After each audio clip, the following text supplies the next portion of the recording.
This is why we practice. Even your story about the rehearsal is missing, right? Son of a gun.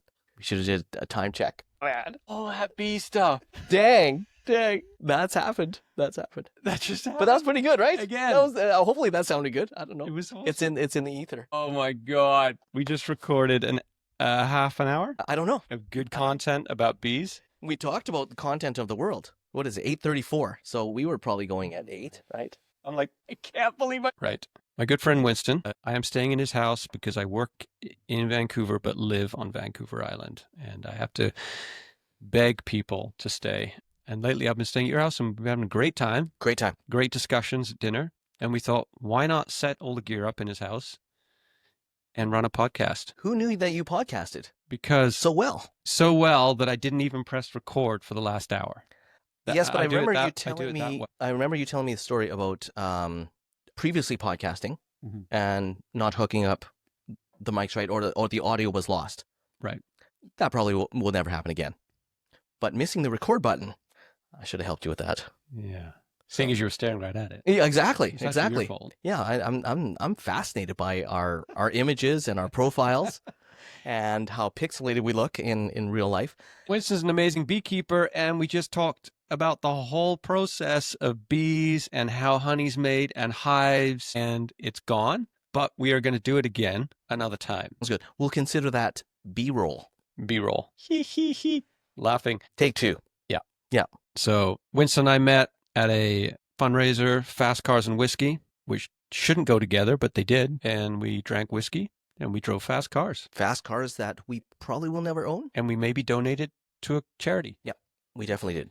Yes. And now Winston owns a store and his wife, and they sell my wife's products at the store. And we kind of, we just clicked. Honestly, it's an honor to know you and your wife, and getting to know you in a kind of a public format shouldn't be all that different than getting to know you in a private format. Right. So let's put it out there. Yeah.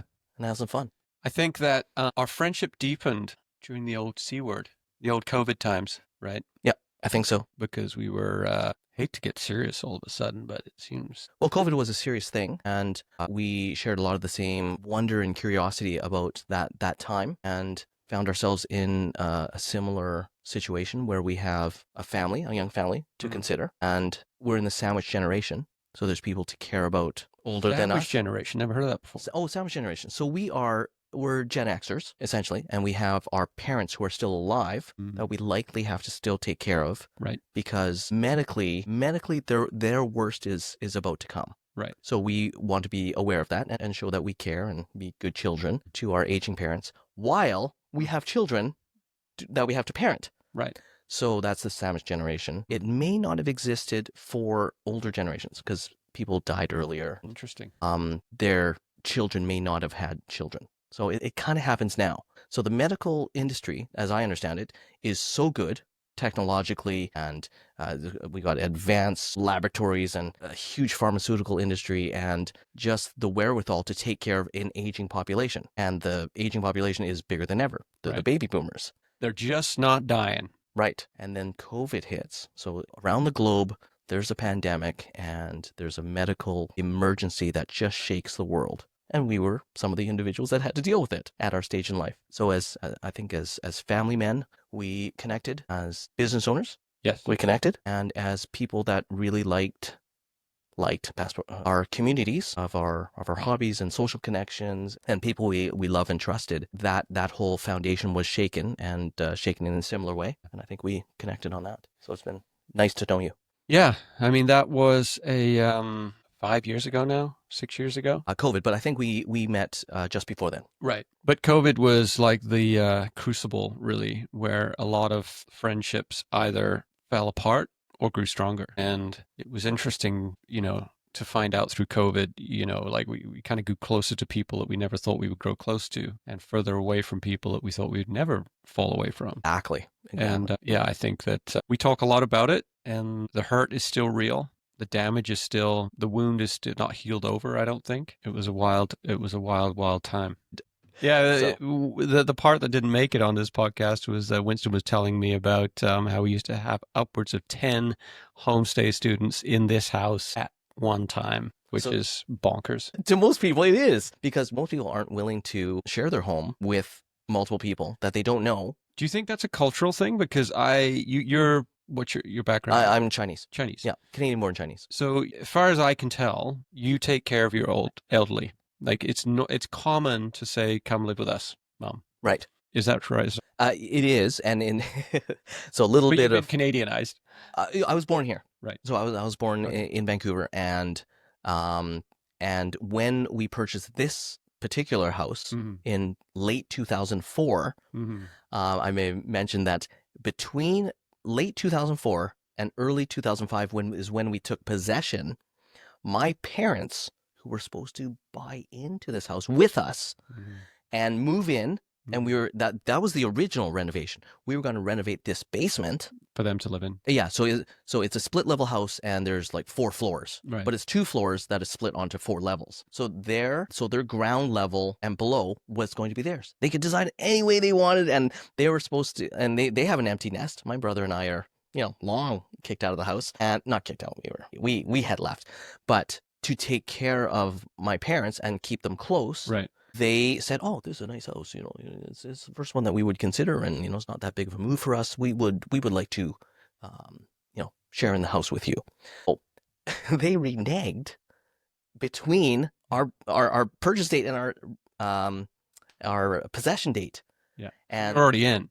So we were about to move in. Yeah, but before we were moving, yeah, they backed out. They said, "No, we're not going to do it. We're not do it." How long did that wound take to heal? Well, that must have been just like... We didn't have time to really hurt, and we never really unpacked it. And part of me doesn't blame my parents, right? There are stairs here.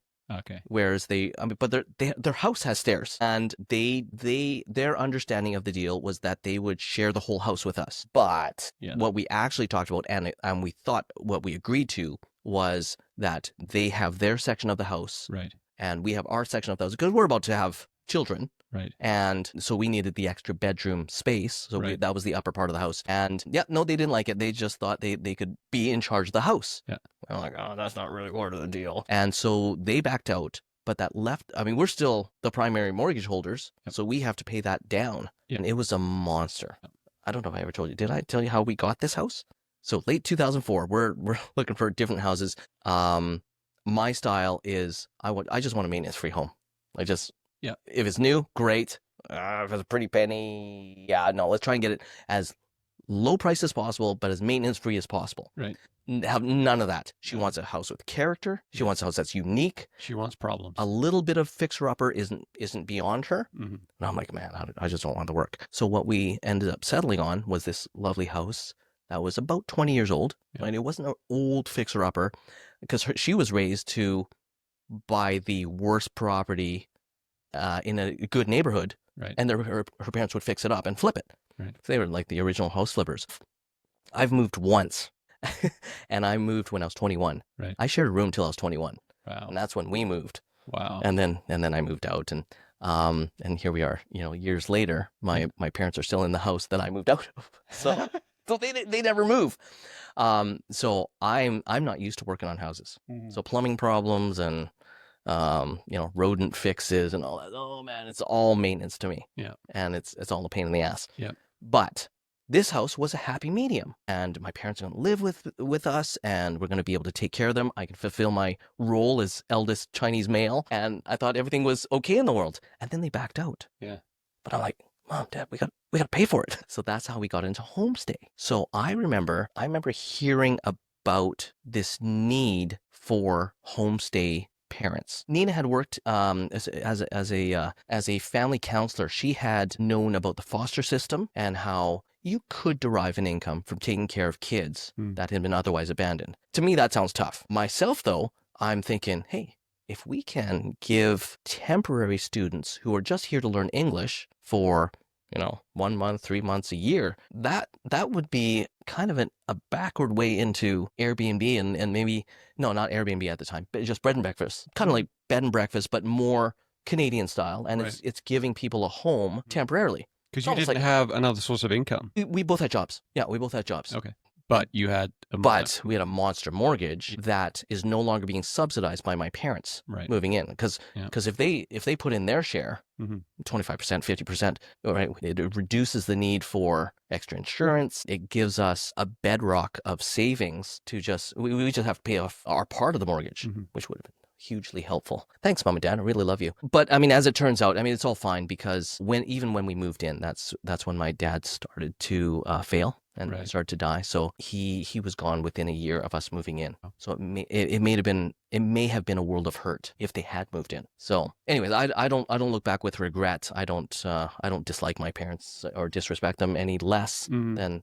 But at the time, it was a bit of a panic. How are we going to pay for this? It was a monster price at the time. And so homestay, we started calling homestay agents and international schools. And, what does one do to host a student? And this one year, the year that we went up to 10, we're set up for 2 to 4. That's comfortable. But when that one summer, when we had 10, we had one bedroom upstairs that was converted into a double. It was such a case where, this kid that we were assigned to, a young guy from Colombia, he was arriving as part of a group. And wouldn't you know it, his buddy, also from Colombia, was placed in a room, in a house that he was declared himself as allergic to cats. He was placed in a room that not only had a cat, but the night before he arrived, that cat birthed a litter of 9. Oh. So the poor guy. He was crying. He's like, oh, Cristiano, they placed me in a room that I can't stand. So we told our student, said, you know what? Can you share the room? Yeah. Can you share the room? Why don't we take him? Yeah. So we ended up with 2 there. And then the next room over, we didn't have kids at the time. So, the kids' room were, that housed 3. And then we had this double room and the kitchen room, the gun room, this storeroom, and even the office was occupied as a bedroom because I couldn't say no to a family friend who had a kid coming in from Newfoundland. So I can't deny the Canadian homestay guy. So he wasn't here for learning English. Right. He was here for BCIT, for an animation program, which wasn't offered on the East Coast. So he ended up being number 10. Come on in. So we're making a meal for 12 anyway. And you're working at the same time. Working at the same time. We both had full-time jobs. So you have to come home, make lunch, go back to work. You guys are grafters. Oh, so at the time we got into a pretty good system where we would have breakfast available, kind of continental breakfast for the most part, except on weekends. And so we always had loaves of bread. We always had, the really solid, 4 to 8 toaster, slots going at once. We always made big meals, and we had a lot of fun during those years. And it was 13 years. No kidding. 13 years, kids. 250 students. So we had kids in the middle of that. When we first bought the house to pay for the first couple payments. Insult to injury. Yeah. But it was fun. It was fun. Yeah, it's interesting because if I was to propose that to my wife, Canadian, only child, which I think makes a big difference. Sure. Because I always tell her, I'm not criticizing her for being an only child because it's not her fault. No. And there's nothing wrong with being an only child, but she will, my older kids would sometimes take a t-shirt of hers and she'd be like, where's my t-shirt? And then Jasmine would have it on and she'd be really pissed. Well, if my son took one of my shirts and I saw it on him, I'd actually be kind of stoked because he's like, oh, he likes my stuff. Right. But she was the old block. She was like, she was in my stuff. But growing up with sisters, I grew up with 3 sisters. Nothing is yours. Everything's fair game. Right. So your stuff is your bedroom's always being invaded. Your stuff's always been taken. And I'm sure if I had 3 brothers, it would be way worse. Right. You'd have to fight for everything that you. But if I was to say to Tara, hey, we're going to have homestay students, or we're going to open up our basement, it would be tears. We have a nice size house and we have an Airbnb guest house out in the separate building. But I'm like, oh, we could have an Airbnb in our basement. She's like, no. But I wonder how much of it, because your wife's Canadian, but you're Asian. Yep. And I wonder, there seems to be more of an, if you go around here and you see these monster homes that the East Indians own, everybody's in it, right? Right. And they're all in each other's business and it's chaos and all that, but it's part of their culture. And theoretically, they're related. Right. Right. Everyone's a cousin. Everyone is, one of the 3 or 4 generations. Yeah. But if our family come for a visit, we're just like, how long are they here for? You know what I mean? Right. Whereas I don't know. It's cool that you guys had that adventurous side to. I mean, I guess it was necessity too that pushed you into it. But Yeah. I sometimes think that we have my uncle and aunt who are full-on Canadians. They live in Aldergrove. They always have international students at their house. Now. Yeah, Okay. I think they've stopped now, but they all, ever since I've been, yeah, every Christmas, they would always have someone from China or Right. Japan, and obviously they needed the income, but those people have been are friends for life. Like their kids now go to these countries to visit the homestay students that they made friends with. So I think it does kind of allow the children, your children, to see how other people think, and I think it's really good for kids to experience that. Absolutely. I mean, I think it's fine if you don't, but I think if you do, it's like traveling. You know, traveling can be really, really awesome, but really challenging too. And that's how you grow. Right. Right. For a lot of years, we justified why we were doing what we were doing beyond the finances. And finances, it's okay. Like, I mean, we did use it to supplement our income, and between our full-time jobs, we could pay off the mortgage, but we wouldn't have much to save beyond that. And if we're going to have children, which we did, kind of in years 3 and 4 of this 13-year journey, we wanted to expose them to different cultures and be solid with Canadian culture as well. So we're proud Canadians, and we're proud to be mediator type, and we're already part of a bilingual nation. So there's already a mix of cultures. Mm-hmm. Having grown up in Vancouver, there's a huge mix of cultures, and both of us really appreciate different cultures. Now, do you want all those cultures in your home? I did. I think travel is one of the biggest ways to educate oneself, and I think it's very important to, if I was prime minister for a day, for a term, I would almost mandate travel.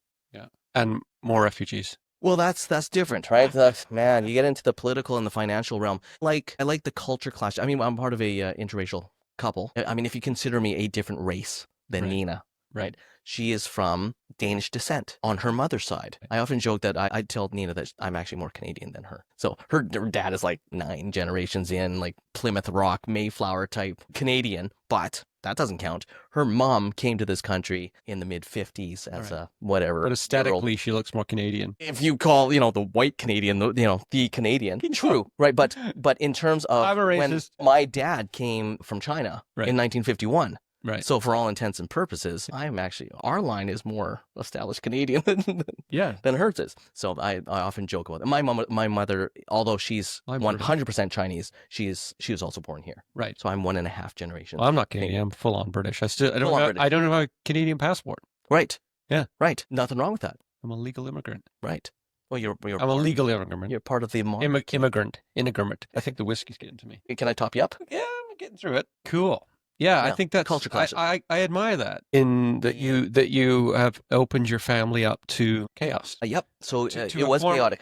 To a form of chaos, but out of that is like there's so much, like your son Mateo. You can tell because he looks me in the eyes when I see him, and I don't know him super well, but that's just like that comes, I think, from having people in his house. Like when he sees me, it's like he's got the wanderlust too. He's going to be a traveler.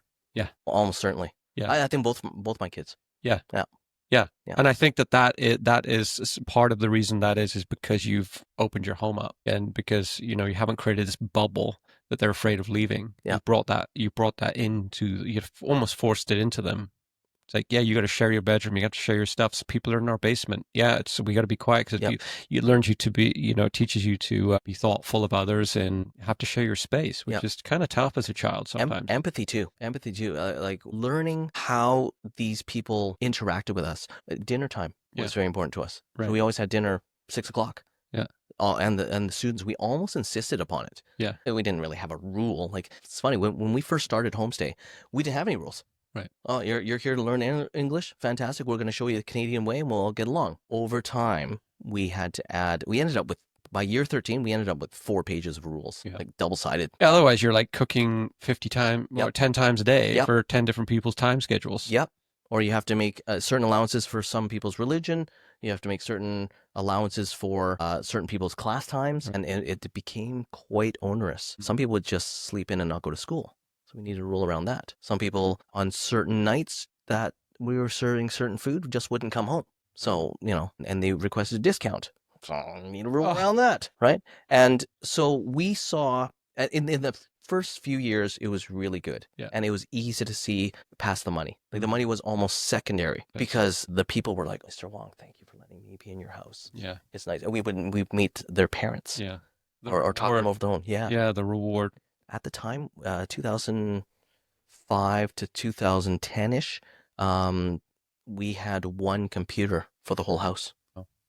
It's just a little shared computer. Yeah. Whereas, in year 11, 12, 13, it's like, what's the Wi-Fi passcode and when's dinner? Yeah. And do I have to eat at the dinner table? Yeah. Like no gratitude, Yeah. total entitlement, and it was just less pleasurable. Interesting, hey? Yeah. Yeah. These, I always look back on the times in my life when I had no money, which was often, as some of the best times. Because in when you have no money, what happens is that the people's generosity is triggered. Interesting. So if you have money, no one's going to come to your house and leave you food. Right. Why would they do that? Right. But when they know you don't have money, then you get to experience something that people that always have money never will get to experience in their lifetime. Like I remember being so broke that we have to go to the soup kitchen to get bread. And we got given, over the space of maybe 5 years, we got given 3 vehicles. One of them was like a really nice minivan. This guy just drove up to our house and said, I just felt, we were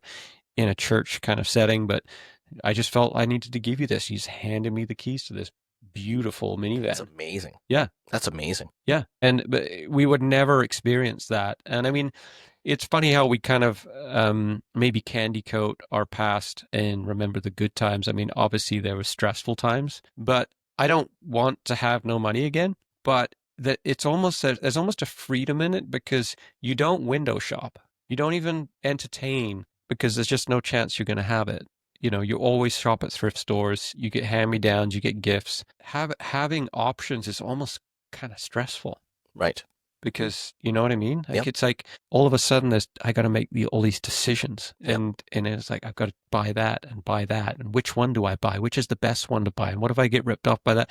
But when you don't have any money, those are off the table. And I got to experience so many little miracles from people's goodness. That's very cool. So you believe in the human generosity and the genuineness of their caring? Yeah, I mean, I got to see it firsthand. Right. Because I think that genuinely deep down people have empathy. Unless you're a narcissistic kind of self-centered pig, you will most times lend a hand to someone who's in trouble. And we got to experience that over and over and over again. Yeah.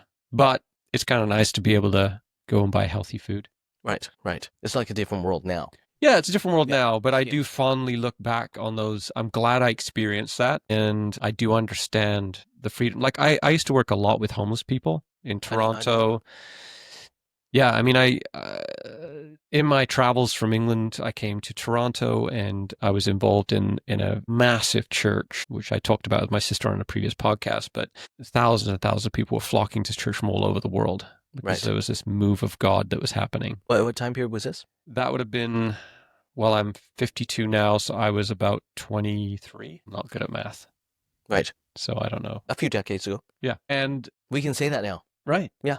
We're like half a century old. And I would go to church and all this stuff would be happening. Everyone wanted to be there. So I started this thing with my first wife, and we would go to all the restaurants and take these Tupperware containers and ask the restaurants when they're done and closed to give us all the extra food. And we would put them in the back of the van, and we would drive downtown. And Toronto winters, brutal. And we would feed the homeless. And I would come alive in that scenario. I just loved it. And I wasn't podcasting, and I wasn't like asking for the camera to follow me. It was just me, and these people would get to know me, and then they start to rely on you. So if you didn't show one time, they would make sure you knew the next time you came down. You missed because they count on you for that meal on Thursdays were good because Joby and the crew were coming down. Right. So we would go to this church was like 7 days a week, 7 nights a week, 7 days a week. Oh yeah, it was like a program. Well, no, the people would fly from all over the world. So the church was going night and day, like 8 hours a day, 7 days a week. So we would do an announcement and say, if anyone doesn't want to listen to the sermon, we're going downtown to feed homeless people who wants to come. So we'd always get like 10 or 12 people. Right.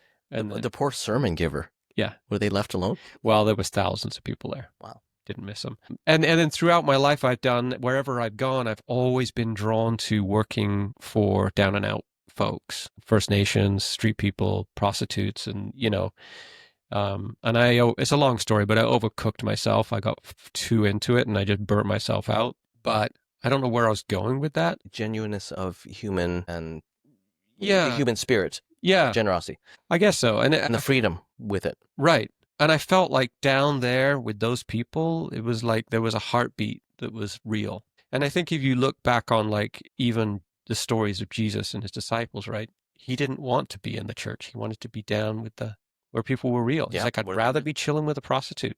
She's real. She knows she's a sinner. You guys are just faking it. And so anyway, I think there's something real in that. Right. Otherwise, You've sometimes done more good work than I. No, no, seriously. good work for bees, which we didn't record, but we will talk about next time. One day we revisit. Yeah, no, and charity is it's a big thing, and if the motivation is a church organization or to help the down and out, yeah, I've had little experience with that, very, very little. So But Salvation Army, your house is kind of like, even though you're getting paid for it, it's like inviting some of that like there's beauty in that, right? Like the alternative is you create such a sanitized environment around your house and in your house where it's just locked down. We don't talk to those people. We go to the dance studio, we come home, we go to here, we don't open our house up. We only invite people over when we want to have them over, and it's all sanitized. And I think that you miss out on kind of the organic beauty in this kind of like chaos. For sure.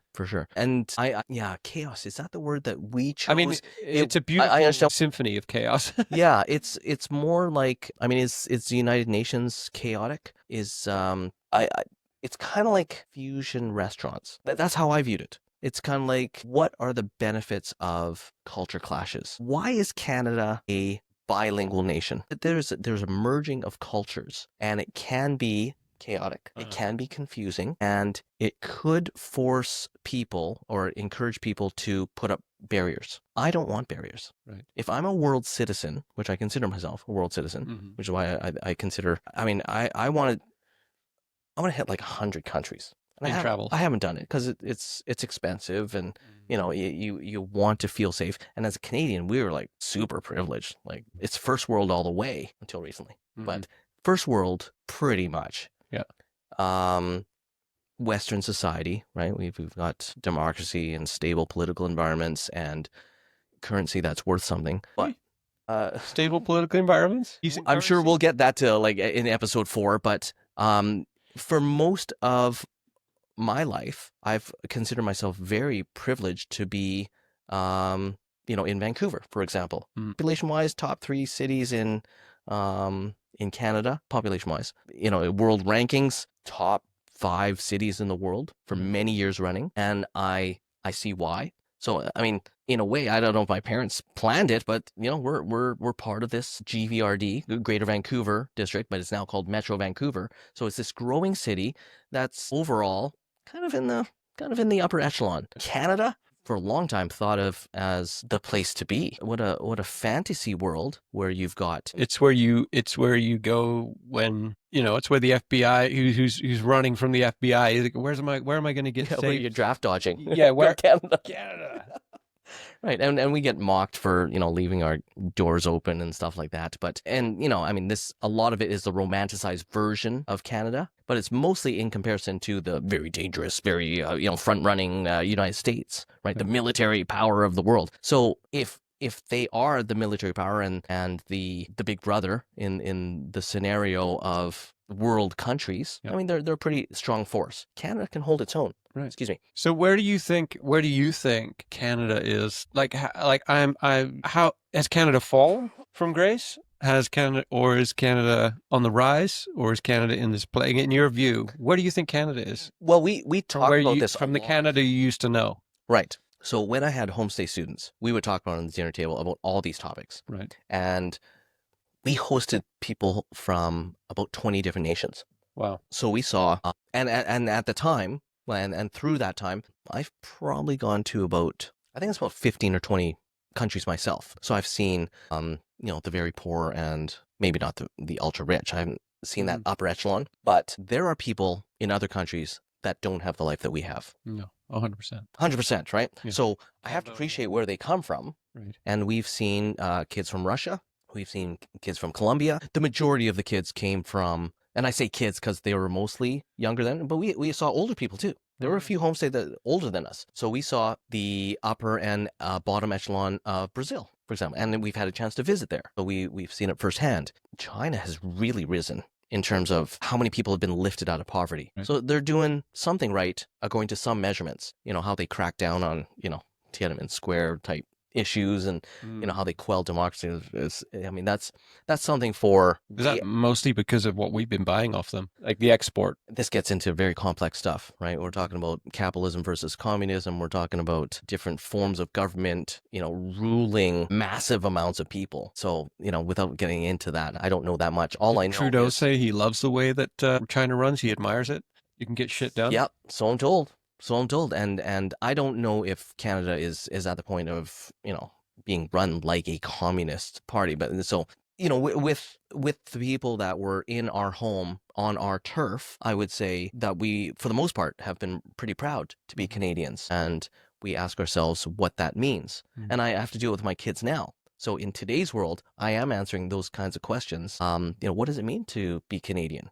How are we treated overseas? It's different now than it was 10 years ago, than it was 20 years ago. It seems like now, I mean, and I haven't traveled much since COVID. A lot changed from COVID. Sure. Like more than we probably will allow ourselves to admit. Right. Because we want to almost suppress and forget that period. Right. I don't want to forget. But I feel like now we're almost pitied. I get a sense of pity. I'm hoping to find out later this year when you travel. When I travel internationally. I don't think for the it's first time in years. Palpable, but I feel like what happened in the trucker convoy went all over the globe. Yep. Like everybody saw that. Yep. And the freezing of bank accounts was huge. Black stain. Intolerable.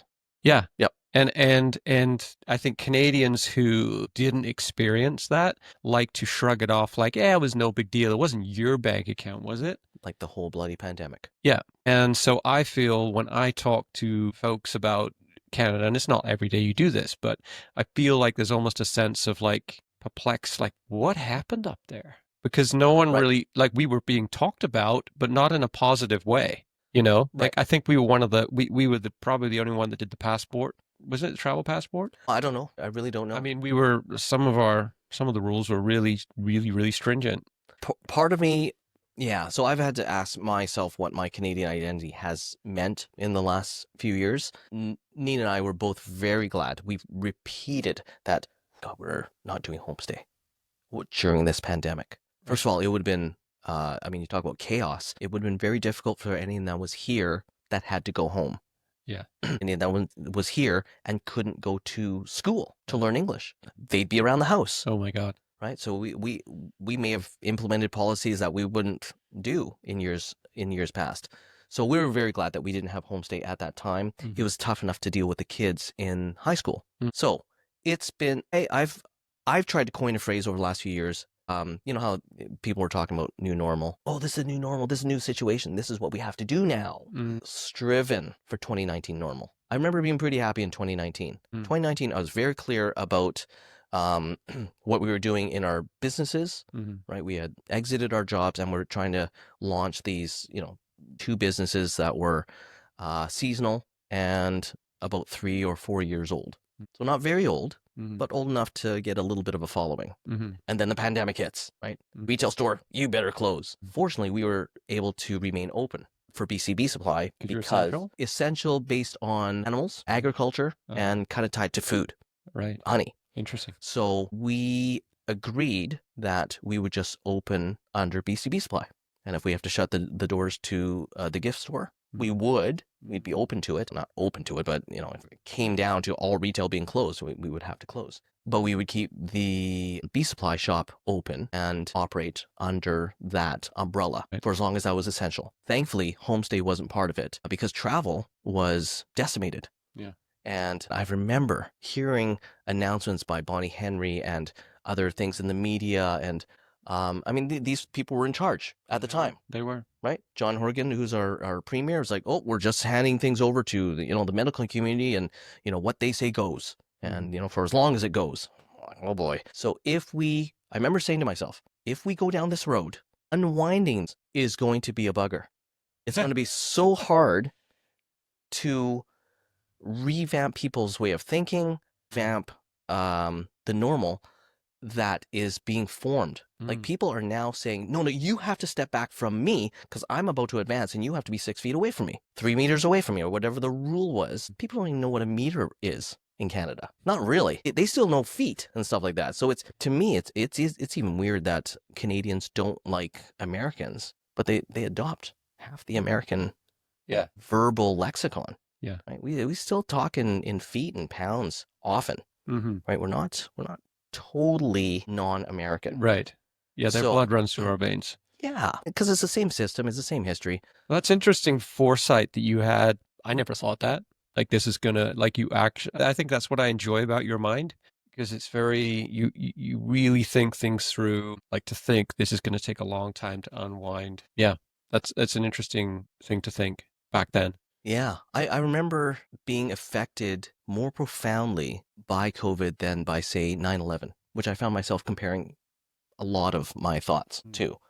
I remember thinking at the time of 9/11, which was, for all intents and purposes, a tragedy, but not really for Canadians, not really for Europeans, right? It was our American friends that got affected, like in their prime cities. Where they hurt most is where these criminals drove planes into. Right. And it was a coordinated attack, and it was terrible. Obviously, it made the news. It seemed, and it seemed, as soon as it was like, we're going to fight back now, they licked their wounds and we got back on our feet pretty damn quick. Exactly. So I remember the world crying out, oh, America has been hit, damaged in this way. The world was ready to rally around the United States because they had been damaged by an unprecedented terroristic attack. Right. So no kidding. There was war. But if anyone just paused and thought, why did this happen? Well, it's because the Americans are pretty loud and proud people. And they have a lot of blood on their hands. They let the world know it. And so whoever was in charge of coordinating this attack, right? We call them Al-Qaeda, we call them the Iraqis, we call them whomever it was, they did damage to the U.S. How does the U.S. react? They react with violence back. Yeah. Which, in my mind, I remember thinking to myself, this is going to hurt the whole world. And sure enough, within a couple years, war on terror, everyone that goes on a plane anywhere in the world is now taking off their shoes and getting scanned, and because that person could be a terrorist, could be a jihad. It's hard for me to remember before that. I mean, I remember coming back from Venezuela when I went out to the Yanomami Indians in the jungle. When was this? What year was this? I was 16. Fascinating. So I remember coming back through the airport into Heathrow. I had a machete sticking out of my backpack and a big bundle of bows and arrows, legit bows and arrows from the jungle that were 12 feet long, and nobody stopped me. Right. And a machete just poking out of my backpack. Because it's an artifact. You're obviously traveling from somewhere. Yeah. Bringing a souvenir home. Yeah. Now you have a plastic knife in your bag and you're being strip shirt. Yeah. But it seems like what American... You cannot take a vial of liquid bigger than whatever it is, 110 milliliters or whatever that the American equivalent is. Yeah. Based on what? I know, it's so stupid. How many of the 9/11 terrorists used a liquid? Yeah. It's crazy. Yeah. So I remember those crazy rules being thrown up on like mud on a wall and see what gets like the done. 6 feet apart. Where did that number come from? And the masks. Yeah. This business gets to stay open. This one doesn't. Mm-hmm. Where did that come from? Yeah. So what do you think's going on there? Well, I think people. So whoever was in charge, and it's an unenviable role to be a leader during a crisis. Right. No one wants that job, but of course you have to make the best decisions possible. The politicians at the time handed things over to the medical community, and in our province was Bonnie Henry. Across the nation, why do I know Theresa Tam's name? Because she was the head doctor in charge of the country for medical stuff. And so we all got to know her name and their names, and they spoke very, very calmly and meekly, be calm, be safe. And the new rules on safety were being written right out of her mouth. Yeah, yeah. In real time. But that is not a mandate. That is not mandatory. My understanding of the law. That is not law. It's not legal, right? But under a short time, oh, no, we have this Emergencies Act, and, whoever's in charge and whoever's occupying this seat makes the rules. And that's probably viable for about a month, maybe 2. I'll give it 90 days. Right around the 91, 92-day mark, you better come up with some facts. You better come up with some real solutions that last the long term. I didn't see that happening. I feel like what happened... weirded me. Yeah, I think what happened is because, we weren't ready for it, right? Like, no one was ready for it. And so this was just coming at us at 100 miles an hour. It's like, what are you going to do? Duck, obey. And I feel like, like I was telling you at dinner tonight, like I went to have a MRI test done, and they inject you with this product that is a precious, it's a rare metal. And it courses through your veins, and you feel very warm. Lights you up. It feels like whiskey. It's amazing. Through all of your body. I'm like, oh, that feels nice. And what it does is it reacts to the MRI machine, and it has a magnetic effect and shows up parts of your body. But you have rare earth metal in your veins. They don't ask you, do you want this? There are some side effects that could happen. It has hurt some people. They just say, toxic. We're just about to inject this into your veins, and then it's going to feel warm. Okay. So then the same thing with fluoride at the dentist. Please swill this, but you don't know that you have an option to opt out of it. And so I took this, and then this morning I listened to Brett Weinstein talk about his MRI that he just had 2 days ago and how he questioned it. And then he asked them, do I have to have it? No, you don't. Is it going to make a big difference in the MRI test? We could probably see what we need to see without it. I won't take it. And I felt like shit because I didn't think about, but I think, these things came at us at 1,000 miles an hour, Sure. 6 feet apart, wear a mask, do this, and you're forced to a decision. Now, in retrospect, we have all awakened to the fact that these people in authority, like before COVID, have we all awakened to the fact that I don't think that happened to us? All awakened, but I feel like I think you're awake. Yeah, I've awakened to the fact that people in authority don't necessarily have your best interest at heart. And before COVID, I believed that I was asleep. I was like, authority, believe whatever the news tells you is probably the correct narrative. CBC tells you the gospel truth. They're great. They're great reporters. Didn't believe in any conspiracy. And COVID forced me into a corner, like a mouse, like a rat forced into a corner. And I had to quickly think on my feet, and it forced me to look deeper. And it's just like the Matrix. It really is. Like you open the veil, you pull it back, and you're like, oh. Yeah. So you awakened somewhere. You came to the realization that, hey, these people that are supposed to be telling me the truth they're just playing games with me. Aren't. Yeah. So that's what I mean by 2019 normal. In 2019, I believe we were trusting. I should really speak for myself. So 2019 normal, I felt like things were going along swimmingly. I could mostly trust what my government was saying to me. Right. Mostly rely on what the media was telling me, regardless of the channel, regardless of the profit motive. I could trust my family doctor. I could trust those in authority that have their whatever oath that they have spoken to do their job. I believe that was in the best interest for me as an individual. Right. I could trust Canada. However, between then and now, so 2020, the pandemic hit us, the lockdown hit us, the emergency rules hit us, the economic effect hit us, the SIBA and the CERB all hit us, and it was worldwide. I don't know if I feel the same level of trust. And that's where I feel that I'm still harmed, because I don't know where to find truth anymore. Can I go to my doctor when I'm hurt, when I'm injured, when I'm sick, and are they going to give me the right information based on how things were in COVID? And I believe I have had COVID probably worse than anyone I know that didn't die. Yeah, so you almost died. Supposedly. I may have. I don't, looking back, I guess I was kind of close to death. Should have got the jab. So my whole time that I was in the hospital, and not many people go to the hospital because of COVID, but I was sick for about 10 days. And your wife, like we talked about it last night around the dinner table. Yeah. And she was scared. She thought you were going to pass away. Yeah, which is crazy. She may have been more scared than I was. Right. But I played it out in my mind. So that's yeah, you're very practical in that way. while I have my lock- mind, I might as well use it. Right. And going back to the very first time that COVID impacted me, that's when I believe I started using my mind differently than I did in 2019. Mhm. So I don't know if I've ever told you the story. So it was the lockdown, right? March of 2020. Mhm. My kids were in a ringette tournament. And this was one of the years where both of the kids they're close enough in age where they were playing on the same team. Ringette is? So ringette is an ice hockey variant. So it's instead of a stick and a puck, picture a straight stick, and a quoit, or like a donut. It's a ring. At the end of your stick. It's a ring. Yeah. So that's the puck that gets passed back and forth. And the way you control it is a stick in the middle. So and then flick it. And you flick it. Yeah. So it's called I've never ringette. seen that. It's actually a pretty good sport. Yeah. Yeah, and it really, because it's non-contact, but it's as fast as hockey, and it has, moving blue line. Do you know hockey? A little bit. Okay. The blue line indicates where offside takes place, so you can't goal suck.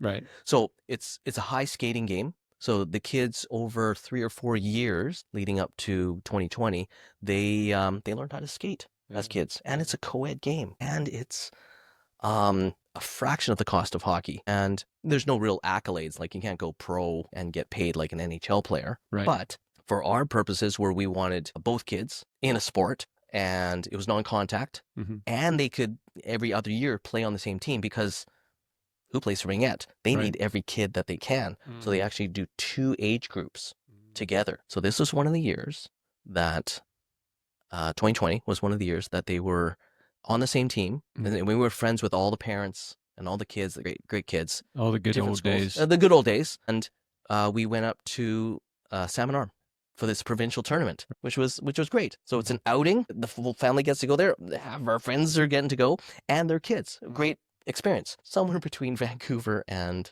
Salmon Arm, within that 4 hours, everything was canceled. So that was the same day that Bonnie Henry announced that all gatherings of 250 people or more are not to happen. They cannot happen. So, and there was a travel ban too. Remember that? The travel ban happened. You couldn't kind of right after. Inter-travel in Canada.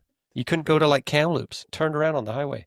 Every single announcement. First of all, it was one of the good news pieces was that Nina and I reacted to the news in pretty much the same way. Right. So at least we're on the right side of the. Saved your marriage there. Pretty much, because we would have been one that broke up. Yeah, for sure. Yeah, for sure. Because if one insisted on a vaccine and one didn't, if one said my family's allowed in our bubble but yours isn't, fortunately we reacted to a lot of the same things. And so that weekend of the ringette tournament, even the front desk people at the hotel were reluctant. We're like, do we tell them that they're because we were visibly excited. To be in this tournament, to be in Salmon Arm, to be away from home, and we're all staying in the same hotel. Great, this is going to be a great weekend. Should we tell them that this event is canceled? Why would it be canceled? Well, COVID.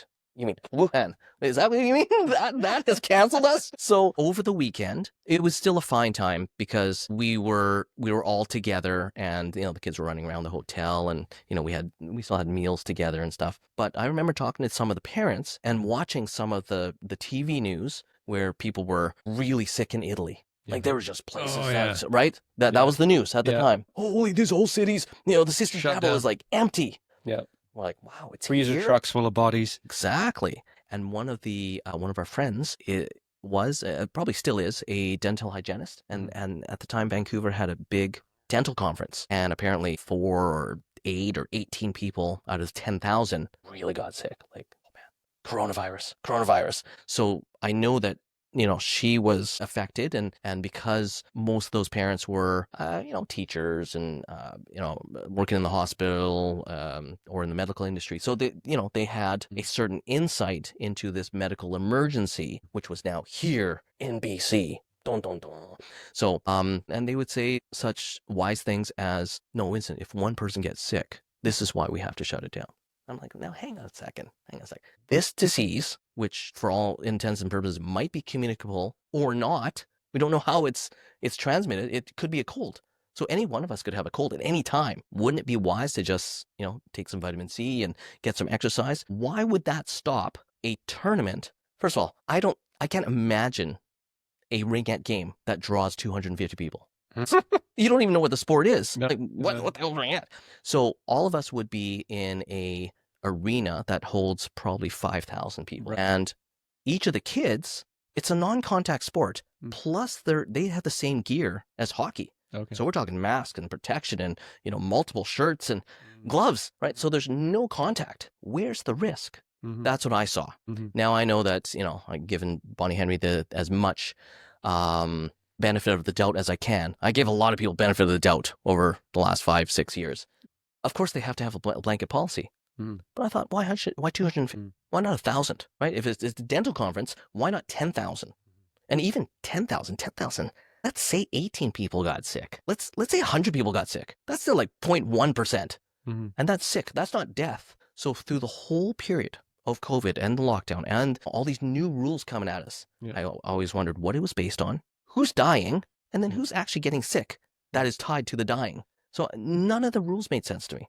Just as I'm not a statistician, but I can figure out percentages. I'm not a medical professional, but I can figure out, what feels healthy and what is going to have a long-term effect. So these are the kind of reactions I had to almost every rule. And I always watched the death rate. And I said, okay, if that death rate is true, how do they know it's going to be this coronavirus, this particular disease, condition, set of symptoms that are tied to the death? None of that made sense to me. So how many people actually get sick? So even the most non-favorable projections, which are just projections, they're not really based on anything. They're based on models of what could happen. Even the worst counting would come up of 1 in 52, which is kind of the same as, if you were to, like, I play cards, deck of cards of 52.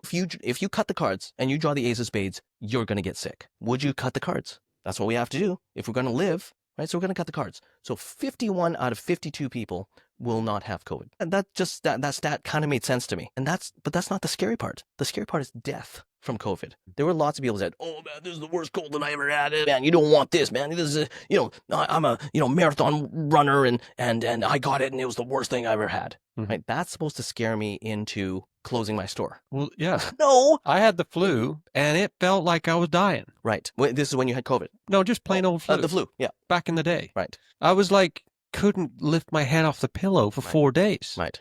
Like dizzy. Felt like it was over. Right. And we got over it and no one freaked out and it wasn't on the news. And your body is better for it. Right. But this one, I can't even stand the word COVID. Like when people say, I think I've got COVID, like now, people still say that. I'm like, someone just said it to me last week. Yeah, and I'm like, so you got the flu? And it's just that word needs to change for me because that word triggers me so freaking bad. Right. Because it's so loaded. It means I can say whatever I want. I can do whatever I want. I don't even have to ask you for the day off. I have this license. You can't, it's like this, almost like this racism type of like, you looked at me the wrong way. You're racist. Like it's almost this thing that gives you like a bulletproof skin where you can get away with anything you want because you can't criticize and still get paid because it's COVID. Yeah. And it's like, no, you just had the flu. So how did the word get loaded for you? Well, I mean, your reaction is very visceral. Like I can see you're getting red in the eyes, right? But why is it loaded? Is the clock ticking? Where's the clock? Yeah, it's moving. And I'm seeing the little voice box icon. Yeah. On the left screen. So we're working. No, take 3. Oh my God! We just walk out. Where did it get loaded? Yeah, for you. I think it was like death of 1,000 cuts. Right. It was like, we talk about this.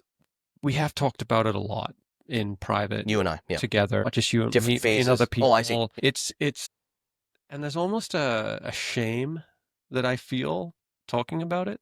Because we are talking about it publicly, even though there's no one in this room. There will be people listening to this. And I think if I'm honest,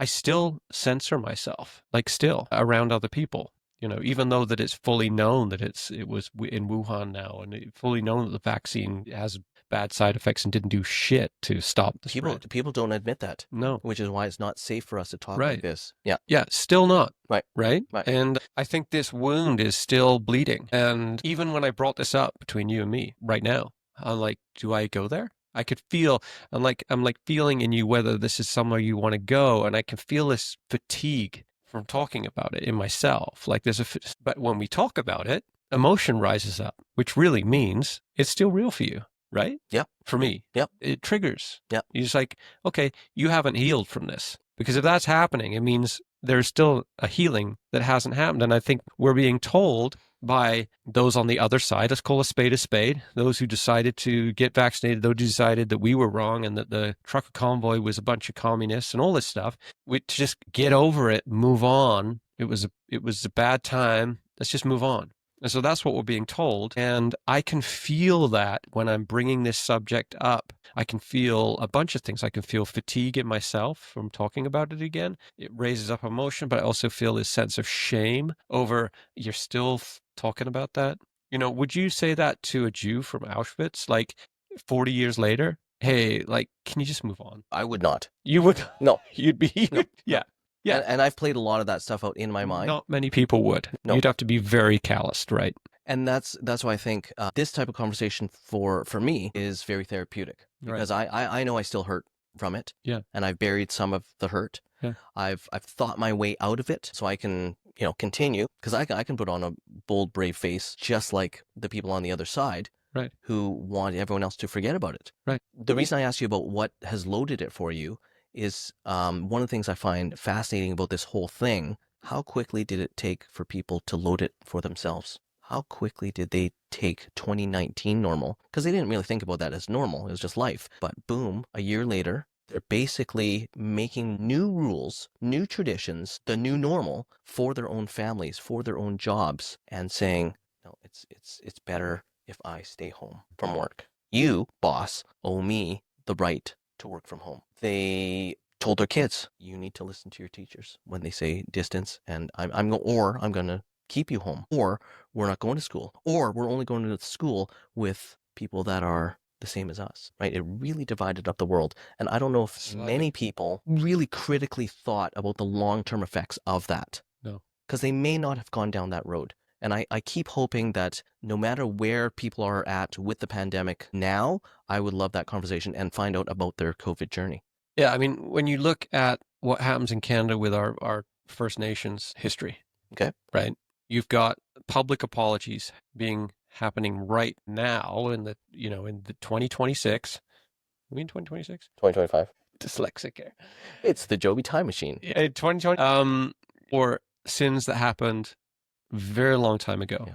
And only now are there public apologies for it. You've got, I think that that didn't happen with like what happened to the atrocities with the Jews. That was almost immediate, right? Yep. Because it was so incredibly atrocious. I don't know if in our lifetime there's going to be a real reckoning. I know. And I think that's a tough pill to swallow. But if you look in historically, people's ability to be able to admit that they were wrong with the human ego, which is the human condition. I don't care if you're a politician or a world famous therapist. Everyone has ego to struggle with. And I feel like, I said this to someone the other day, like those who decided to make the decision that we made, it's a double whammy. We made a decision when the masses were deciding one thing. We were the small minority that decided another. So we had to get ousted. We weren't allowed in restaurants. We weren't allowed to go to our kids' recitals. We weren't allowed to do a whole ton of things that those who chose to get vaccinated were allowed to do.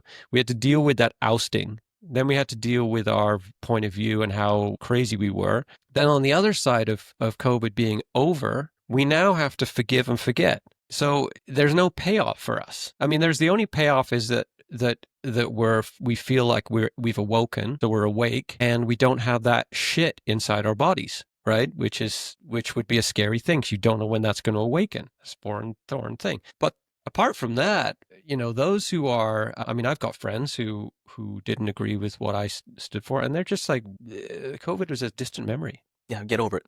Yeah, it's like, what are you talking about? You still talk about that? So it's. Oh, we did the best we could at the time. Yeah. Yep. But they didn't feel the hurt. We managed it pretty well as a society. Like these are people who decided to get all the vaccines just so they could go and travel. Yeah. Like really. Travel's a big one. Like that. I was like, what? You're willing to go through with this experiment just so you can go to another country? you rate your body that low on the, but those guys that don't even think about it. And so we're still left here in this quagmire trying to figure out how to forgive. But I've always said, And the other side doesn't even acknowledge. how can you forgive someone that hasn't asked for an apology?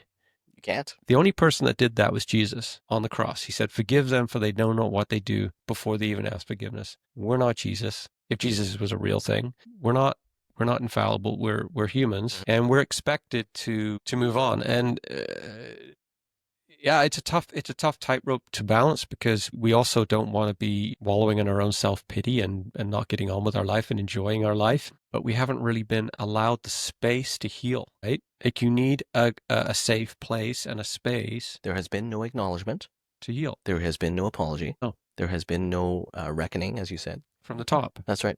Yeah. That's right. There's been no humbling. It's just been... And then it's funny because these things just kind of slide out, right? Oh, yeah, now we admit that it was a Wuhan lab leak. Whereas if you had said that back in the day, you were a conspiracy theorist. Oh, yeah, we're now noticing that there are adverse effects. And it didn't stop the spread, but they just kind of sneaked it out on the fourth page of the newspaper. And there's just a lack of manliness to just man up and say, yeah, we were wrong. We're sorry. That was one of the 6 ways out that I saw. So I remember asking myself, oh man, once we go down this road, there's not going to be an easy way out at the time. So 2021, I remember Nina and I saying, you know what? We are not going to travel in the next 5 years. So let's just swear it off now. We'll go to places in BC. We'll try and go to Canada. If they're, limiting the distance we can go, we can appreciate enough beauty around our province and the adjacent province and the islands. And I thought, we will probably not get to travel for 5 years. So turns out that's true. So this is kind of year 6, because I can't foresee an easy way out. And the ways out that I thought out of the pandemic was, number 1, and they're all equally unlikely. So I used to joke about, if you're a betting man, which one of these 6 would you bet on? Which one of these 6 horses would you bet on? Because I'm big on horse racing. Number 1, for someone in power to do what you just said and admit they're wrong, that they took the country, the province, the city, the company in the wrong direction. The data that we were looking at was erroneous. What politician would do that? What leader would do that? Would Bonnie Henry do that? What are the odds on Bonnie Henry coming out and say, hey, we made a wrong turn. I did say be kind, be safe, be calm, but it's time to get off this vaccination track. Like, what kind of ego-swallowing person would do that, right? I couldn't think of a single politician. So that's horse number 1? Yeah. Horse number... Okay. Yeah. And I saw signs of it coming because there was an article out of Australia, I think, that actually thanked the unvaccinated of Australia. Saving the human race. For being bold enough to not succumb to... Wow. I don't know how well read it was, but I don't even know if it was real. I can't verify if it was real, but I remember reading it and I saved it. It was like a Facebook post, and this was published in the Australian Times or whatever. I remember being in but it's very, yeah. I want to get onto the other 4 horses, but I remember being in a potluck group that had a circle this was the healing thing of us going to Vancouver Island. There was a lot more of our people there. And I remember you telling me about that. These beautiful potlucks. This guy would open up his home, and people would, back in the day, they had to park up the street, leave their phones in their trucks, sneak down the back alleys and get in because we weren't allowed to. I wish we were part of that. Yeah.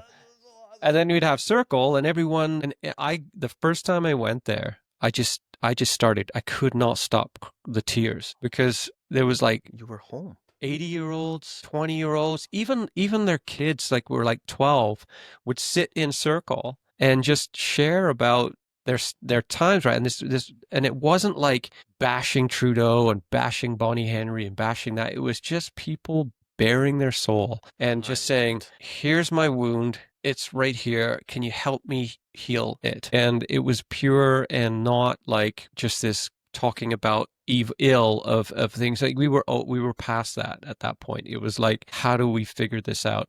And this one lady, one time after many circles I went to, she said, my sister, she got to her and a circle where everyone had a little time to share. And she said, my sister called me up today and she said, I'm sorry. You were right. And we all our jaws were on the ground. And this is why is this such a surprise to hear? And we were all what? And there was That's incredible. And it shouldn't be that incredible. That's the beginning of healing But that for shouldn't for be. that woman. Yeah. But why would it, why, it was shocking to me that it was such a shock. I mean, shocking and not shocking. Yeah. But like, Who owns their mistake? it was one out of, there was probably 30 people in the room that had met every single week for months and months and months. And it was the first candle. And I don't know if there's been one since, but there probably has been a few, but it's like, but it is also awesome and really sad that was not more common, you know? Yeah. And you have to ask yourself, does Bonnie Henry actually believe that she was like in the secret of her own house, in her own bedroom, when she looks in the mirror? Or has the poison gone in so deep that you still think, you know, like deep down? It'd be worth a conversation. It would be. It depends on what seat I'm in. I'm just a consumer that will one day need the medical system.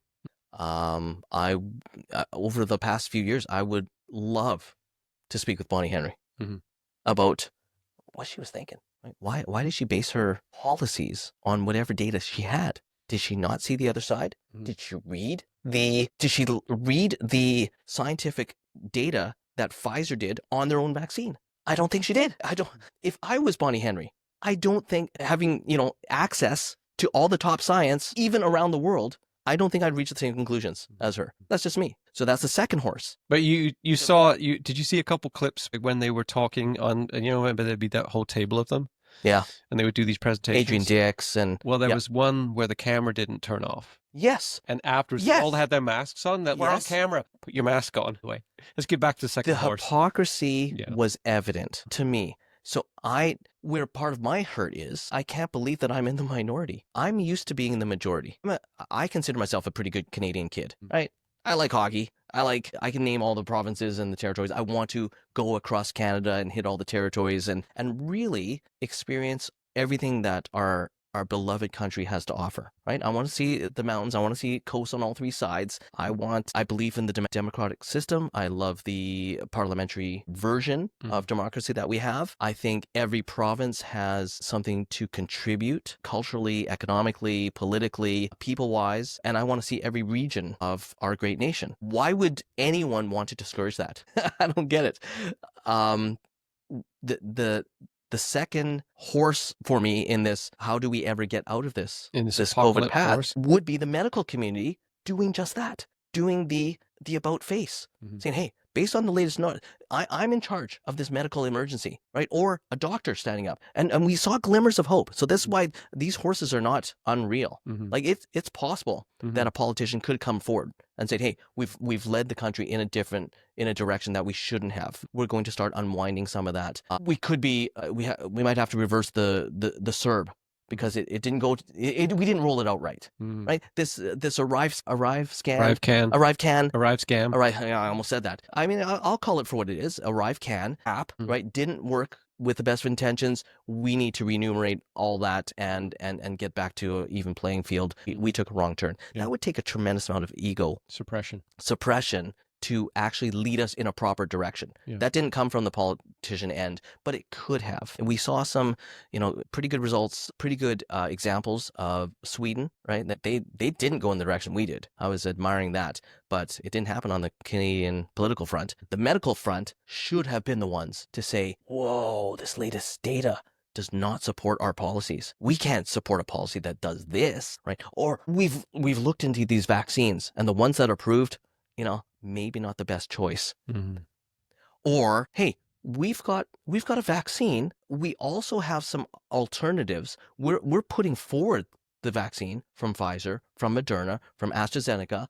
Why do I even know those names of the those companies? Drilled into because they were drilled into us. Yeah, I'll get to horse number 3. That's the media. But the medical community should have stood up and said, this might not be the best choice, but it's the best we have. There's therapeutics you can take. Right? The hydrochloroquine stuff, the ivermectin, right? If I would respect the medical community much more, if they introduce a whole battery of possible solutions. To mandate the vaccine, it wasn't a mandate. They never made it mandatory by law. So mandate, the whole word is incorrect. If they're going down the road of vaccine passports and forced vaccines to keep your job and all that stuff, it has to be backed by medical science that is good. And if it's not good science, which it wasn't, they have to offer a set of choices, and they have to be, like we were talking about, full disclosure and informed consent, right, with your MRI and stuff like that. Yeah. A medical professional, in my opinion, that's offering the best do no harm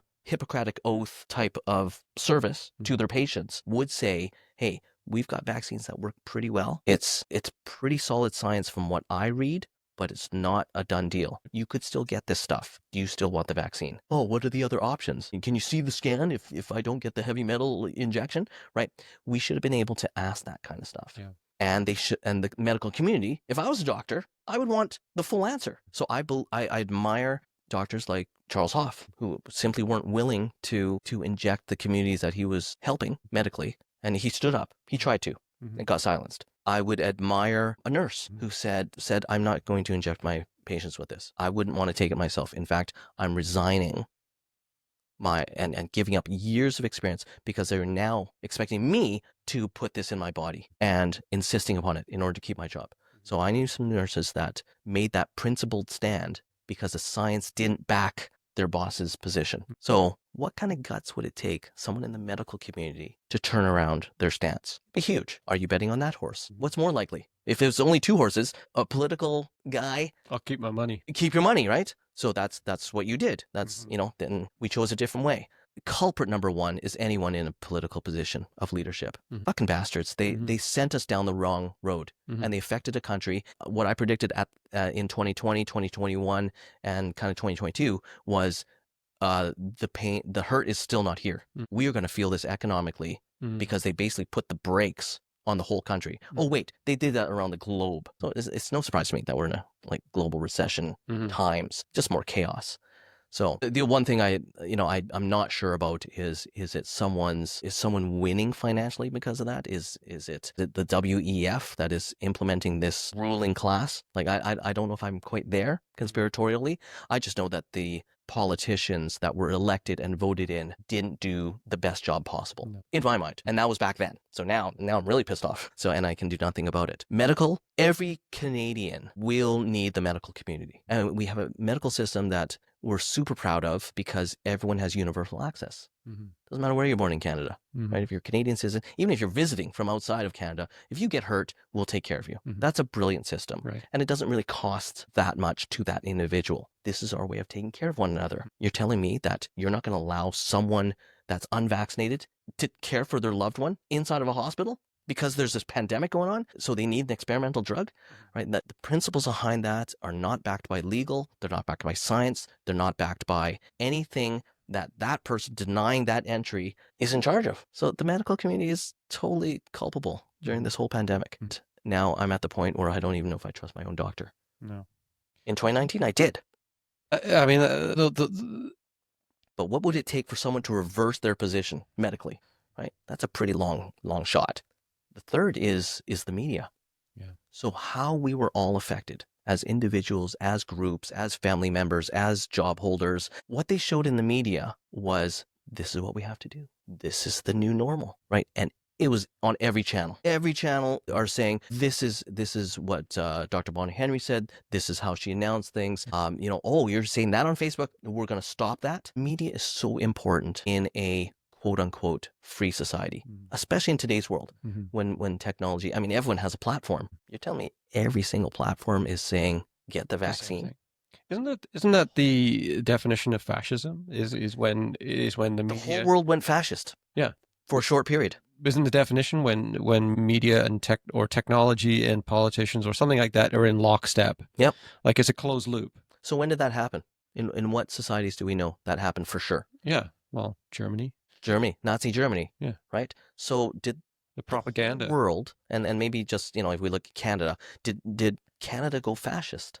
100%. So is fascism good or bad? But Canadians are not willing to accept that because we still, they say communism is when they're hanging when people are hanging by their necks from lampposts, when they're marching people up to concentration That's camps. communism or fascism? Yeah, fascism in anything down that dark road. Yeah.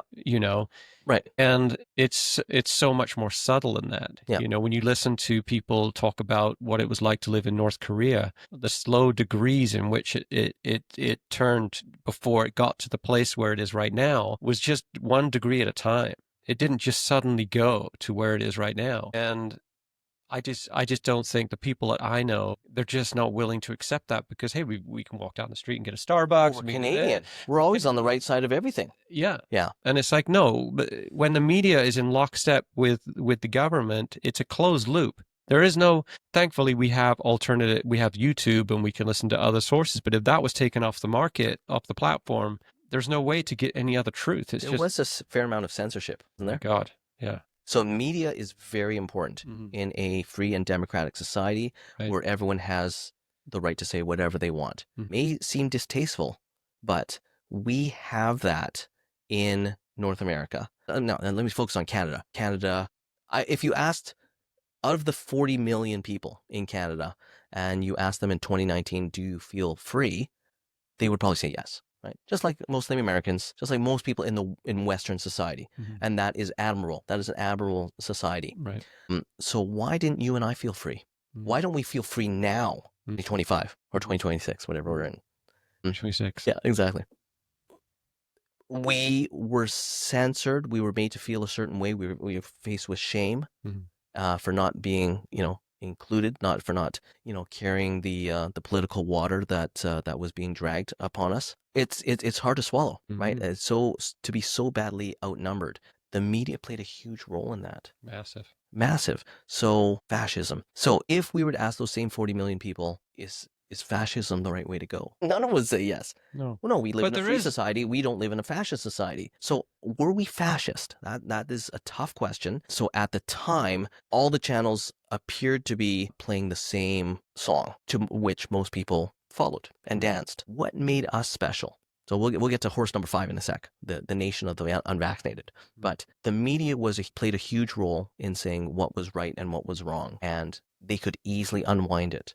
But instead, like most of society, they just kind of sweep it under the rug and they say, yeah, we're not going to talk about that anymore. Hey, look, Trump's talking about tariffs. Hey, look, there's a war in the Ukraine. So there's all kinds of distractions for which the media they're known to just, whatever sells, whatever people are watching. In Canada, it's particularly problematic because a lot of the Freedom Convoy voices were quelled. A lot of the dissenting media channels were non-funded. And I don't know if it's quite fascist, but it's certainly biased in a way that it doesn't help people with messages like you and I.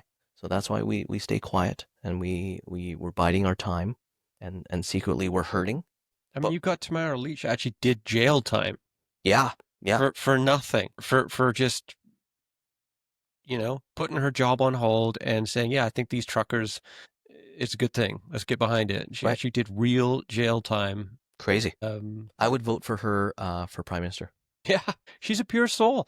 When the people were flying flags saying "fuck Trudeau," she said, "Take those down. Trudeau's got kids." That's the kind of leadership that I believe Canadians should be proud of. How she got vilified is unbelievable, and I think I would admire a media that would take her story and run with it. How do we unwind this? Like, how do we? One of these 6 ways, like Joby. Like that's you look at the political class. Like, I might ask myself, are you serious? We've got bozo number 1 or bozo number 2. We've got rich motherfucker number 1 who is so tangled up in so much corrupt stuff. Everything that come out of his mouth is a lie. Right. And yet, Carney, people just vote him in. Yeah, because people who have read his book say either he's lying about everything in his book or he's lying now. But those two do not correlate at all. He's fooled enough Canadians. Yeah. But is that our choice? It just drives me crazy. Yeah. That I just noticed, sorry to interrupt, one of the cameras has... So yeah, it drives me crazy that these are our choices. I mean, I liked Pierre Poilievre, and I know we're going down another rabbit hole, but...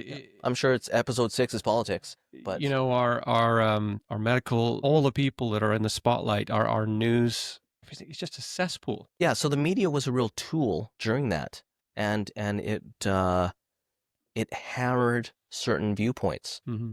out of existence. So that's kind of fascist-y as well, and that's not a real word, but in Hitler's Germany, it's understood that the media was controlled for the masses. Saying So Hitler's how talking does it points. feel to so we know where we stand with the whole pandemic. Mm-hmm. How does it feel for someone that got sucked in? I want to have those conversations. I would love to converse with a power player like, Justin Trudeau or John Horgan or anyone that was on the political realm in a leadership position, the head of a hospital, the regional representative of Pfizer. Like, those are power positions that they were in charge of implementing policies that were a political decision that you need to behave in a certain way, right?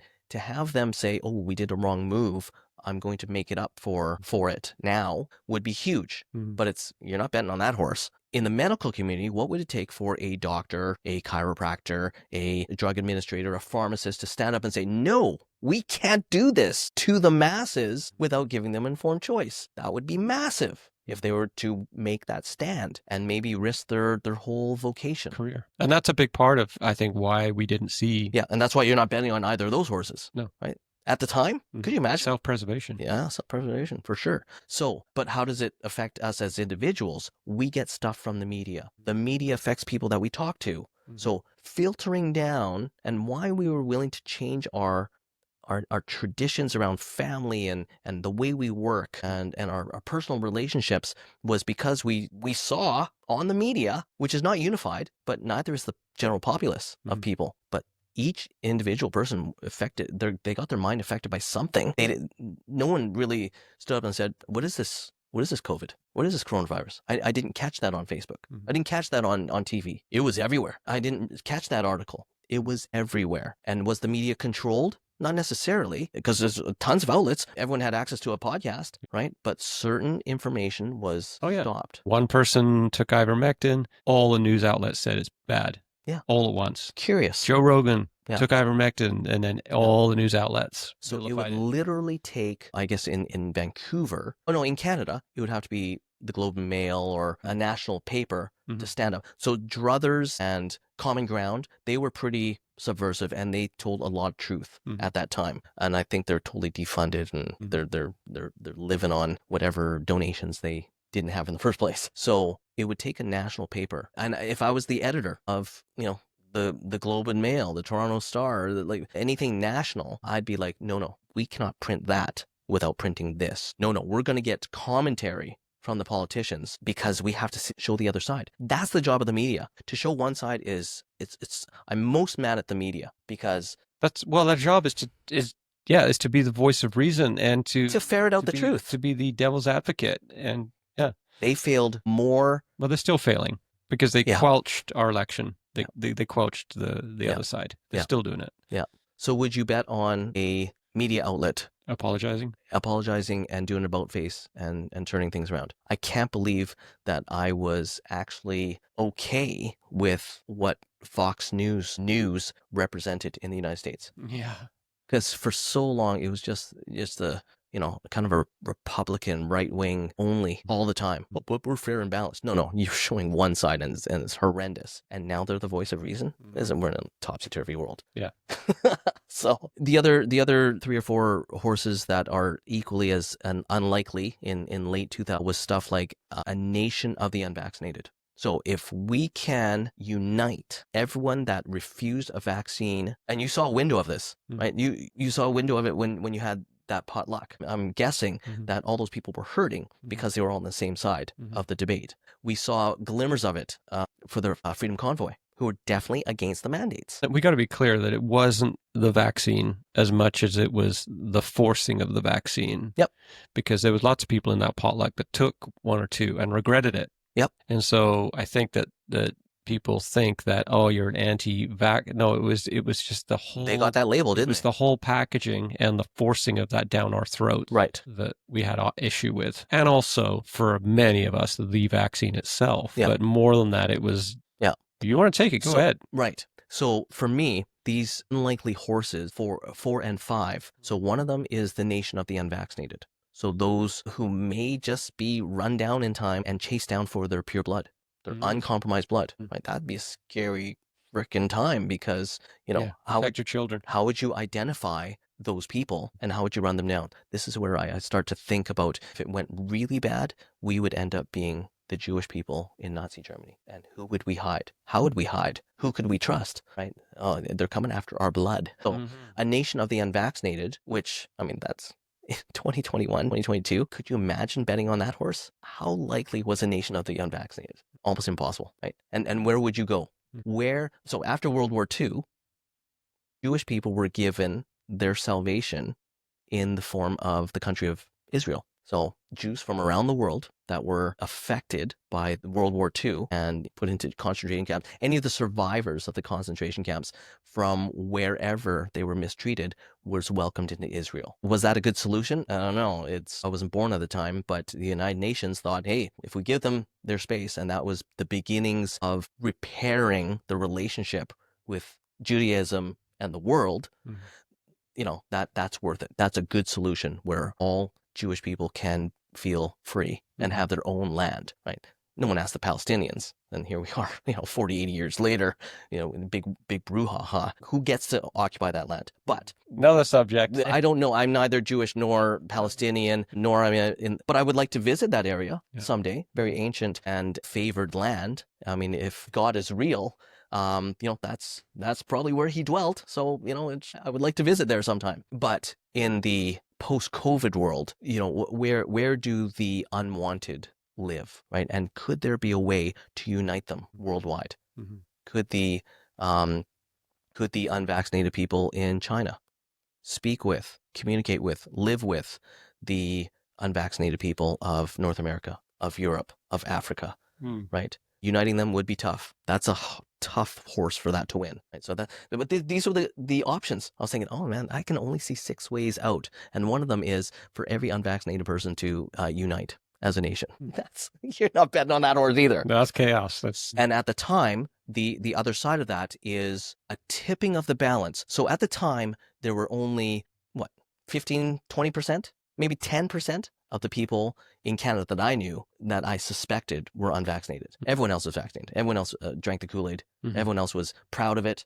Everyone else was, no, you guys got to get in line. Oh, hey, I get to travel, so I've passed all the tests. So I'm a good Canadian citizen. You guys aren't. And at the time, would you bet on the horse of enough people that got vaccinated to apologize? Like that woman to her sister, like the ones that would awaken and, I'm not getting any more of those, to tip the balance in favor of the people that had been wronged. So we're partially there, right? There was some sympathy for the Freedom Convoy. There is some people that were injured economically. They're like, oh man, no, the vaccines were a bad deal.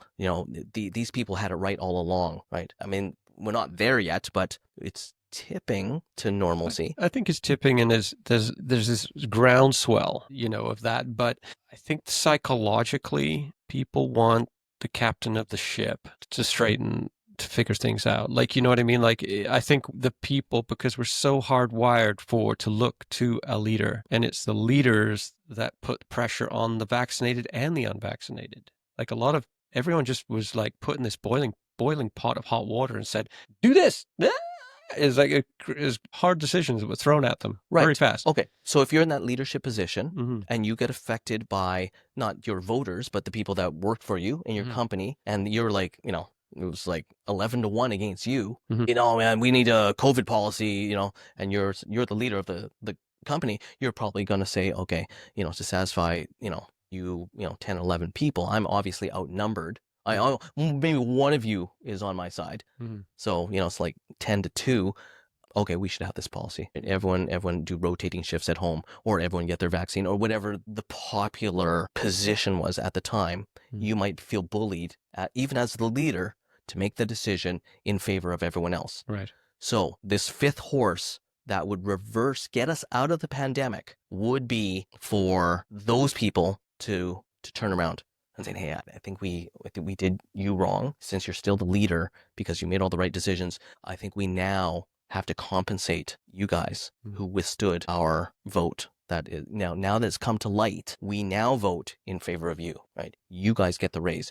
you guys get welcomed back with open arms. We have to take down that policy because it was wrong at the time. It's wrong now. And you were right all along. For that many people to do that much of an about face, very unlikely. You might as well bet on the nation of the unvaccinated. Like it's right, because that's a tremendous amount of. That's a tough bet. That's a tough bet. This whole thing's a tough bet. Yeah. I mean, Trump, for all of his faults, he kind of with the army, he kind of did in a way, right? Didn't he? He said, Yep. all the people that were discharged came back with back pay. That's huge. I think it happened for nurses in Alberta.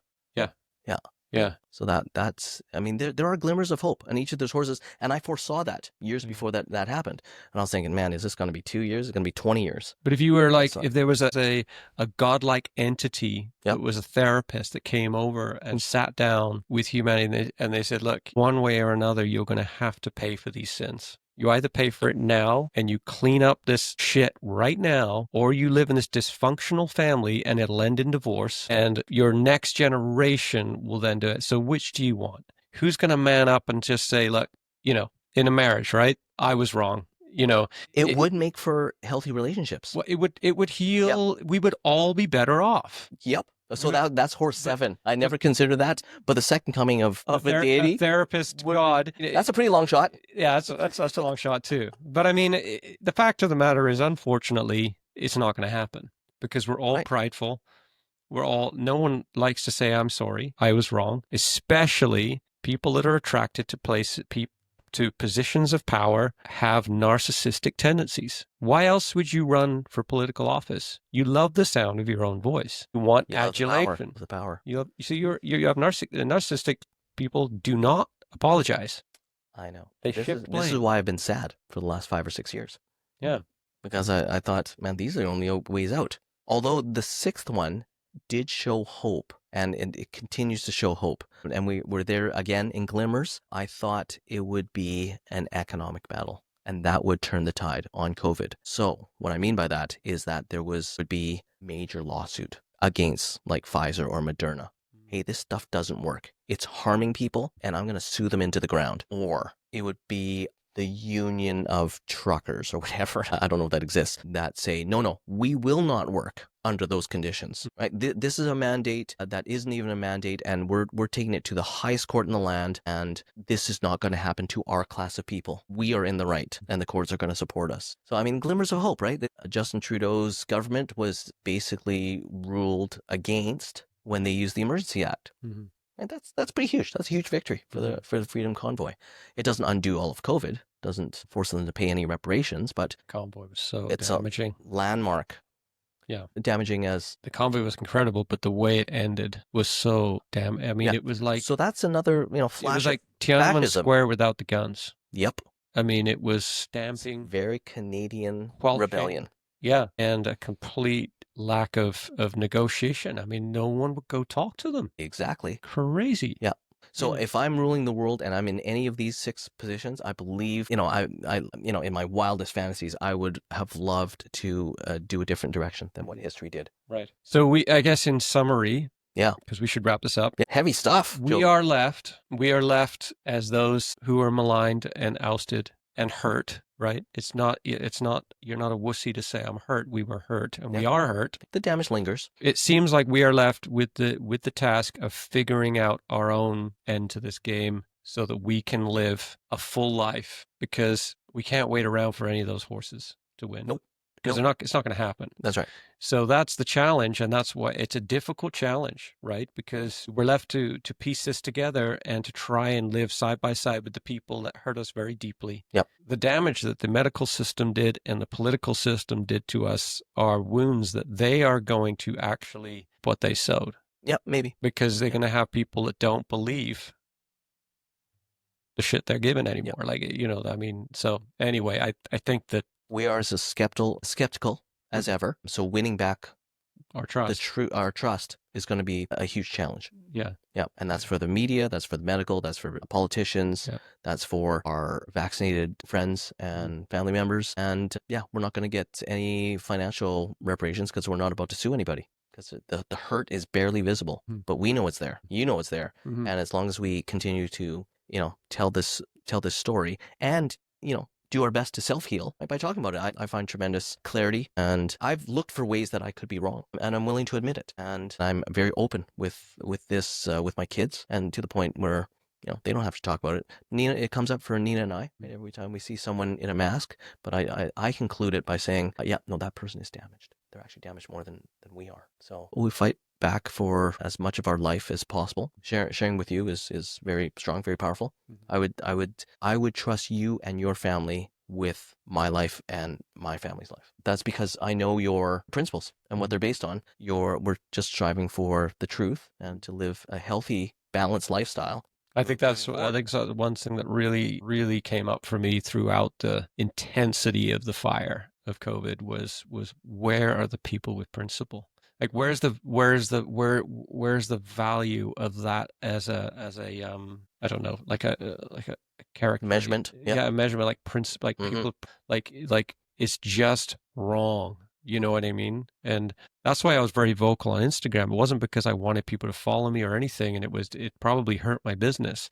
But I was like, I'm not gonna be silent out of principle because I am supposed to be in a free country. So fuck it. I am going to say my piece, even if no one listens to me, because I won't be the one that hides under a rock. I find you bold. I find that approach very refreshing, given what we've experienced from other people that we used to respect. But these are the heroes that we watch in movies that we all stand up and clap at the end. Yep. Your Bravehearts, your Robin Hoods, your Gladiators, the guy that stood up and did not kiss the ring are the heroes. But when push comes to shove, what happened? Yeah. I never set out on this personal journey to become a hero, but here we are. At the very least, we are underdogs facing, a kind of a 1 to 10 type of scenario. And, the only thing at risk is our life. So it couldn't matter more, right? So thanks for asking all of these crazy questions. Yeah. Thanks, Winston. Thank you. Sitting down with me. We're on 2 cameras now, clearly. Thanks for take 2. And next time we're going to talk about bees again. Because that was I was genuinely interested. I'd love to tell you about bees for the first time. Yeah. Again, we'll erase that memory. All right. Is this how we conclude the this talk? is it. I guess this is it. This is Perfect. All right. See you guys.